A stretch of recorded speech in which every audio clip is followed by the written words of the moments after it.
In today's video, we're going to be taking a look at my favourite mod in beamng.drive. So today I'm going to be reviewing the mod, telling you the good bits and bad bits, and whether it's worth a buy. So I guess the first thing to mention is that this is a paid mod. Some of you may already be switching off, but hold your horses. It's actually not too expensive, and I think by the end of this video you'll agree with me that it's definitely worth the price. So let's jump right in and start looking at the features of this vehicle. If we jump to the inside, you'll see a very nicely modelled interior, a little bit bland, but that's probably what you would expect for a van like this. Some of the main key features of this actually are on the inside, so we have working door handles, open and close the doors, and also we have the hood release. You can see it pop up there, and only then from the outside can we walk up and then open it to reveal this nicely modelled engine. So then once that's closed, you do have to go back in again and release it again, like you would in a real car, and it even pops up on the dashboard saying hood release, which is quite a cool touch. So this is the van layout, so this has the parcels in the back, you can get seats and extra doors on other variants, but this one, you just get the loading area. So there you go, you can see you can put different loads and stuff in here. It's got a really nicely modelled interior.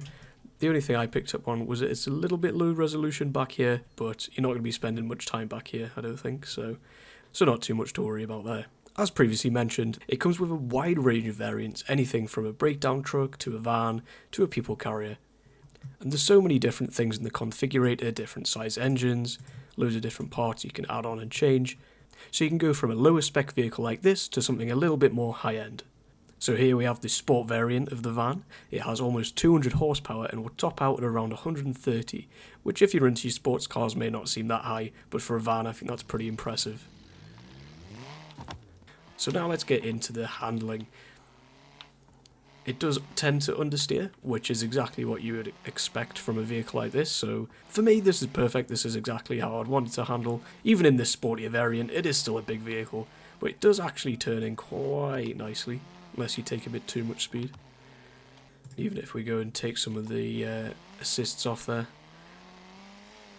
it still tends to understeer. Whoa. Oh, there we go, we rolled it. So yes, it is top heavy by nature, and it does handle like it as well. So let's take this thing to the racetrack and see how it handles. So the first thing I want to test out is whether that 130 mph top speed is accurate. It seems to be getting close, but I don't know how high my hopes are going to be. We seem to be getting close, but we're running out of room very quickly. I'm not sure where they managed to get to 130, because I didn't manage it on the back straight there, but we'll believe them. We got pretty close at 120. Let's see how it handles here. To be honest, for a van, that's pretty good. I was expecting it just massive understeer. Oh, that's a skill issue rather than a handling issue. Which brings us on to the next part of this review, which is the crash damage. And I think this is one of the most impressive parts of this mod.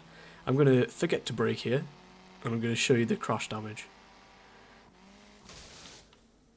Let's just pull this out of the wall. I think this is really impressive. This is, I think, on par with the official beamng.drive vehicles. You can see the little dents here in the front of the vehicle. Obviously the front is totally destroyed, but you can see all the individual components. Let's see if we can lift the hood there. No, we can't.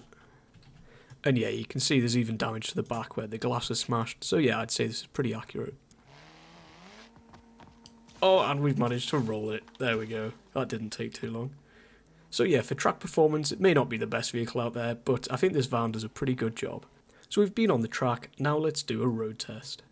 I'm just going to spawn in a couple of vehicles here, set them off, and let's see how this thing handles a shopping run. So we're a little bit late, we've got some stuff to do later today, so we're going to try and get there with some pace. Oh, that horrible understeer is coming back, which again is very realistic but does not make for a good driving experience. Oh, we're stuck behind a school bus now. This guy has the right idea. Whoa, maybe not in front of the truck. Oh, straight into the back of the school bus. Not to worry, we can live without headlights. It's daytime, we don't need those, and the bumper seems to have done its job. I'm not sure how we've managed to do this, but we've got some damage to the back as well. Oh, we've got some slow moving traffic up here. Let's go to the extra lane. Whoa, that understeer kicking in again, giving us a little bit of extra damage. I think we've done something to the suspension here because it's kind of leaning to the right. Yeah, at high speed you can definitely tell the suspension's damaged. Oh, we're going to stop in time. The brakes on this model are not particularly good. I'm used to the sport model now. They were much stronger. Oh, you can hear the tyres don't like that at all. So let's do some first-person driving. Oh, you can see here it says hood open. I haven't done that. That must have been from the little bump we had earlier with the bus. Whoa. Got a bit distracted there looking at our information lights. But here we go. We're entering the city now. It's held up quite well considering I crashed it a couple of times. Slam the brakes on. Oh, we're not going to stop in time for this intersection. No, you can see the traction light coming on. And here we are. We've made it to our... Oh, no. We nearly made it. Nearly made it to our supermarket. So here we are. We're going to park up and go inside and get our shopping. And so we're back outside, and you can see we've got plenty of room back here. We've got some nice comfortable seats in the back for whoever we want to bring with us, and then we've got plenty of space for all the shopping at the back. And let's just ignore the little bit of damage we've got around here. That doesn't matter. These are already plastic bumpers anyway, so they'll be very cheap to repair. And so for our final trip today, we've whipped out the breakdown recovery vehicle variant. It's probably more suited to the European market, as I think in the US they just have tow trucks, but we're going to use it here anyway. So I've heard somebody nearby is broken down. Let's try not get crashed into ourselves. While we pull out, there we go. You can even see the little gear lever moving down there. It's a nice touch. Whoa! a little bit quick into there, but not to worry. See all sorts of lights flashing up on the dashboard there. It wasn't very happy. Well, I suppose I was doing about 50 miles an hour, so that's what you get. Don't speed, kids.